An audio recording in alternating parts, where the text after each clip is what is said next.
Est-ce qu'il t'arrive d'avoir la sensation de manquer de confiance en toi dans ta posture d'accompagnante? Alors peut-être que tu doutes des accompagnements, des premiers accompagnements que tu vas proposer à tes clients. Peut-être que tu as peur que ça ne leur plaise pas, qu'ils ne reviennent pas. Dans cette nouvelle vidéo, je partage avec toi 3 choses essentielles qui vont t'aider à gagner confiance en toi. Je m'appelle Stéphanie Lebas, je suis sophrologue, coach et autrice du guide à l'installation S'installer dans un métier d'accompagnement, un guide complet et concret pour t'aider à lever tes freins à l'installation et à entreprendre avec confiance dans un métier d'accompagnement. Première chose, tu ne portes pas 100% de la responsabilité d'un accompagnement. N'oublie pas que tu es co-responsable avec la personne, ton client qui vient te voir. Et lorsque tu fais une anamnèse, tu vas être dans l'écoute active et à l'issue de cette anamnèse, tu vas lui proposer une piste de travail qui va répondre à ses besoins immédiats, ses besoins secondaires. Et ton client a la responsabilité, entre guillemets, de te dire oui, ça me parle ou non, ça ne me parle pas. Tu vas créer une alliance et grâce à cette confiance qui va s'installer, vous allez collaborer ensemble. On n'est pas du tout dans le cadre médecin-patient, le médecin sait et le patient écoute. Là, on est à égalité. Et c'est important que ton client se sente à l'aise aussi de te dire, ben ok, là oui, ça me parle vraiment, mais là, je suis pas sûre. Parce que c'est le début de l'autonomie, de son autonomie. Hein. Vous êtes à égalité et vous êtes dans une collaboration, dans une danse un petit peu basée sur la confiance que tu vas créer grâce à l'alliance lors de l'anamnèse. Donc c'est très important de t'enlever ce poids-là et te dire que également sa motivation personnelle, hein, ton client, c'est 50% de la réussite d'un accompagnement. Quelqu'un de pas motivé, il ne va pas y arriver. Donc garde ça en tête pour t'alléger un petit peu par rapport à ça. Il est très important également d'apprendre à poser le cadre dès le début de l'accompagnement. Si tu as un règlement intérieur, tu peux le faire signer ou en faire prendre connaissance à ton client. C'est important que le cadre soit très clair, surtout hein, sur les annulations, sur ce que tu vas lui proposer, pas lui proposer. C'est important que ce soit clair et pour toi et pour lui pour justement faciliter l'évolution de l'accompagnement.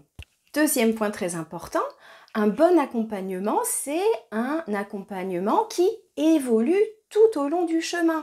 Toi, tu vas préparer au début tes séances, ton travail, tout ça, et puis il y a un moment, ton client va arriver, il va dire, oh, tu vas dire comment ça va, il va te dire, ah aujourd'hui il m'est arrivé ça au travail ou à la maison, j'aimerais bien qu'on le travaille parce que tu vas voir que ça le pèse et que ça l'empêche de travailler sur autre chose. Donc tu vas tu vas devoir t'adapter et pouvoir lui proposer peut-être autre chose qui va correspondre à son besoin de sa journée parce que lui il a vécu un truc qui l'a un petit peu bouleversé. Ça arrive, donc ça demande beaucoup d'adaptation, donc ça normalement tu l'as appris en formation, mais c'est important d'en avoir conscience et d'être prête aussi à t'adapter sur le chemin, à lui proposer autre chose. Et puis au cours des premiers accompagnements, des premières séances, tu vas voir que les choses vont bouger très rapidement. Il y aura peut-être d'autres facteurs qui vont émerger, des choses que tu n'avais pas pu déceler au début, mais comme les choses bougent assez rapidement au fil des séances, et encore une fois, c'est en pleine collaboration avec ton client et tu peux très bien lui proposer d'autres choses au fur et à mesure des accompagnements. Et c'est ça qui est chouette justement, c'est que le client il se redécouvre, il devient autonome, responsable de sa vie, de son bonheur, de sa santé, etc. Et puis c'est vraiment un chemin main dans la main qui est vraiment très très beau à vivre. Et puis également, tout ne t'appartient pas. Peut-être que le client ne reviendra pas à un moment donné, mais c'est pas forcément lié à toi. Peut-être que il y a des problèmes financiers, peut-être que l'inconfort que ça va lui induire, peut-être que ça sera trop dur à gérer sur le moment. Il va lui falloir un petit peu plus de temps et puis il reviendra après. Tout n'est pas de ta responsabilité. À nouveau, ne prends pas tout personnellement, ça c'est très important. Tout ne t'appartient pas. En revanche, si tu as un client de temps en temps qui ne revient pas au bout de la deuxième séance, bon, ça arrive. Par contre, si au bout de 10 clients, tu vois qu'ils ne reviennent pas, il faudra te poser des questions et voir pourquoi, qu'est-ce qui coince.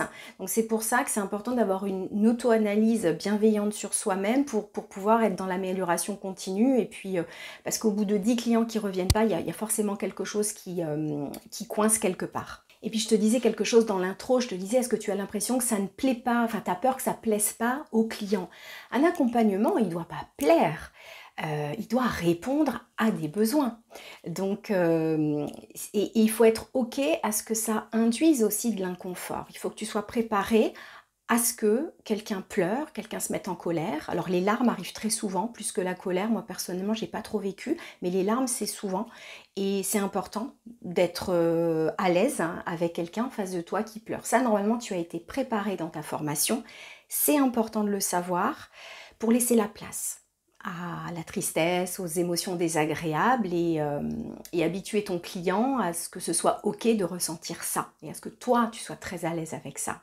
Donc, il ne faut pas chercher à plaire à tout prix, avec du bien-être à tout prix. Non, il faut aussi parfois, dans l'autonomie que tu vas apporter à tes clients, traverser les zones d'ombre. Et ça, c'est essentiel. Encore une fois, moi, je ne vois pas la sophrologie ou le coaching comme quelque chose de bien-être. Je le vois comme quelque chose de transformateur. Ça dépend, bien sûr, des demandes de ton client. Si ton client veut juste apprendre à se relaxer, que c'est son besoin immédiat, il n'y a pas de souci. Mais derrière, en général, il y a souvent autre chose qu'il est important de développer. Moi, je trouve que la détente, la relaxation est une partie du chemin, mais est rarement l'aboutissement en soi. Pourquoi? Parce que la détente, pour mieux supporter quelque chose qui n'est pas juste pour quelqu'un, à un moment, ça va coincer. D'accord? Mais la détente dans l'objectif de récupérer de son équilibre général, de récupérer de l'énergie pour sortir d'une situation qui ne nous convient pas, là c'est différent. Et encore une fois, on respecte le rythme du client. Je terminerai, troisième point, par te parler des 6 attitudes de Porter. Porter, c'était un psychologue américain et qui a mis au point, qui a laissé émerger des attitudes des accompagnants. Il y en a 6. Et sur les 6, il y en a une qu'il faut privilégier. Et dans celle que je vais te dire, il y en a certaines, tu vas te dire, je tends vers celle-là. Ça ne veut pas dire que tu n'es pas une bonne accompagnante, ça veut dire que c'est important de savoir quand tu tends vers ça et de rectifier le tir. La première à éviter, c'est l'enquête. Ça veut dire que pendant l'anamnèse, tu vas poser des questions sur le problème. Le client, il te dira ce qu'il a à te dire. C'est pas la peine, on va plutôt axer les questions sur des reformulations ou sur le comment, mais pas sur le pourquoi. Deuxième attitude à éviter, c'est le conseil. On ne conseille pas les clients, ils doivent trouver leurs ressources par eux-mêmes. Petit aparté, quand j'ai commencé mes vidéos, je fais souvent des vidéos, 5 conseils, je te donne des conseils, machin, et j'ai beaucoup culpabilisé au début parce que je me disais, mais je suis pas dans ma posture, je ne dois pas conseiller. Et là, je me suis dit, mais attends, quand tu fais des vidéos, t'es pas dans ta posture d'accompagnante, tu es dans ta posture d'entrepreneuse. Donc je te ferai une vidéo dessus aussi, parce que je sais que moi, ça m'a un petit peu titillé. Je me dis, ouais, mais je conseille, normalement, faut pas le faire, mais là, j'accompagne pas dans ces vidéos. Donc je te le dis parce que moi, ça m'avait interpellée, donc voilà, je ferme la parenthèse là-dessus. Troisième attitude, c'est le jugement. Bien évidemment, on ne juge pas quand on est en accompagnement, on ne donne pas son avis. Et le quatrième, c'est l'interprétation. C'est pareil, on n'interprète pas quelque chose qu'un client va nous dire. Cinquième attitude, ça va être de rassurer le client. On n'est pas un doudou, encore une fois, on le met sur le chemin de l'autonomie, on est un petit peu un miroir face à lui ou elle, donc on ne rassure pas. Ce qui est important, c'est d'identifier, encore une fois, ta tendance et de rectifier le tir. Alors, quelle est l'attitude à privilégier? C'est l'écoute active, bienveillante, dans l'empathie. Ça, c'est vraiment ce que tu dois chercher dans un accompagnement, c'est ce vers quoi tu dois tendre. Ça s'apprend, ça se développe lors des accompagnements, mais ces 6 attitudes, elles sont super importantes parce qu'au fil des accompagnements, quand la formation elle s'éloigne un petit peu, tu peux peut-être prendre des mauvaises habitudes en fonction de ta personnalité.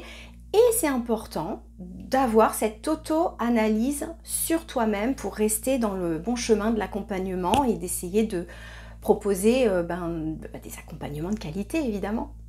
On a tous, toute une tendance personnelle. Maintenant, le tout, c'est de l'identifier.